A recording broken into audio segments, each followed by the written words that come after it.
नमस्कार, स्वागत है आपका एमपी तक पर। मैं हूं रवीशपाल सिंह।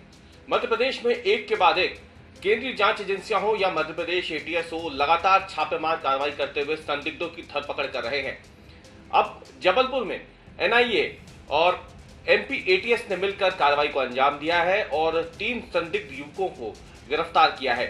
इन युवकों को भोपाल की विशेष एनआईए कोर्ट में पेश किया गया है, जिसके बाद इन्हें 7 जून तक की रिमांड मिल गई है। और आपको बता दें कि इन पर आरोप क्या है। आरोप ये है कि ये जबलपुर में रहकर एक ऐसा नेटवर्क तैयार कर रहे थे जिसमें जो अन्य धर्म के युवक युवतियां हैं उन्हें इस्लाम धारण करवाना हो या फिर हिंसक गतिविधियों को अंजाम देना हो, इसकी ये तैयारी कर रहे थे। और इन 3 लोगों को फिलहाल एटीएस और एनआईए ने मिल करके गिरफ्तार किया है। आपको बता दें कि जब गिरफ्तारी हुई है तो इस दौरान इनके पास से कई ऐसे डिजिटल साक्ष्य भी बरामद किए गए हैं, जिससे ये पता चलता है कि आने वाले दिनों में इन्होंने एक बड़ी घटना को या बड़ी वारदात को अंजाम देने की तैयारी जो है ये लोग कर रहे थे।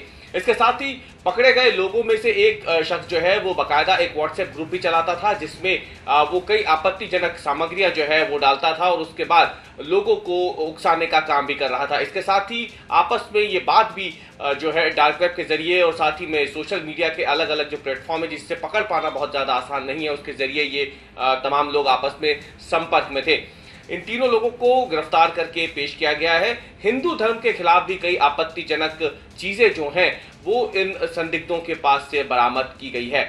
फिलहाल इन्हें 7 जून तक की रिमांड पर भेज दिया गया है, लेकिन सवाल यह है कि आखिरकार शांति का टापू कहे जाना वाला मध्य प्रदेश आखिरकार बीते करीब 1.5 साल से संदिग्धों की धरपकड़ के मामले में बहुत तेजी से आगे बढ़ा है। मध्य प्रदेश में अगर हम बीते 1.5 सालों का उठा करके देखें, पिछले 1.5 सालों का कामकाज उठा करके देखें मध्य प्रदेश पुलिस, एटीएस या फिर दूसरी एजेंसियों का, तो मध्य प्रदेश में पीएफआई को लेकर के भी कई गिरफ्तारियां हुई थी। हालांकि पीएफआई से जुड़ी जो गिरफ्तारियां हैं वो देश भर में हुई थी, लेकिन बड़ी संख्या में मध्य प्रदेश से भी पीएफआई के संदिग्धों को गिरफ्तार किया गया था। हाल ही में आपको बताएं कि एमपी एटीएस ने एक बड़े नेक्सस का खुलासा किया था, जिसमें हिज्ब उत तहरीर के जो संदिग्ध हैं, कुल 16 संदिग्ध हैं, उन्हें पकड़ा गया था। और इनकी गिरफ्तारी के बाद एक बहुत बड़े नेक्सस का खुलासा हुआ था कि कैसे न केवल इस्लाम धारण कर चुके बल्कि हिंदू धर्म से भी इस्लाम में आ चुके जो युवक हैं वो लव जिहाद फैलाने में लगे हुए थे। और इसके साथ ही न केवल वो इस्लाम के बारे में लोगों को बता रहे थे, लेकिन इसके साथ ही वो देश में, मध्य प्रदेश में किसी बड़ी घटना को अंजाम देने की फिराक में थे। एचयूटी के संदिग्धों की गिरफ्तारी के बाद जब उनकी रिमांड हुई तो पता चला कि उनमें से कई ऐसे थे जो भोपाल से सटे रायसेन जिले के जंगलों में जाकर जो है वहां पे गोली चलाने की ट्रेनिंग लेते थे, जंगल वॉरफेयर की तैयारी करते थे वो। और इससे यह पता लगता है कि इनके इरादे आगे बेहद ही नापाक थे। एचयूटी के जो संदिग्ध हैं उनकी गिरफ्तारी के बाद ही मालूम चला कि उनमें से कई ऐसे हैं जो कि समाज में बेहद घुल मिल करके रहते हैं। उनमें से कोई दर्जी का काम करता, कोई ऑटो चलाता था, कोई प्रोफेसर था और कोई आईटी एक्सपर्ट था। ये तमाम लोग मिलकर के आपस में एक ऐसा नेटवर्क बना रहे थे जिसमें हिंदू युवक युवतियां जो है उन्हें बरगला करके इस्लाम भी धारण कराया जाए और फिर आगे बड़ी कार्रवाई को अंजाम दिया जाए। हालांकि इन्हें अब जेल भेज दिया गया है एचयूटी के संदिग्धों को, और अभी बहुत ज्यादा समय नहीं बीता था कि अब ये जबलपुर में एक बड़ी घटना को, बड़ी कार्रवाई को अंजाम दिया है मध्य प्रदेश एटीएस और एनआईए ने मिलकर के।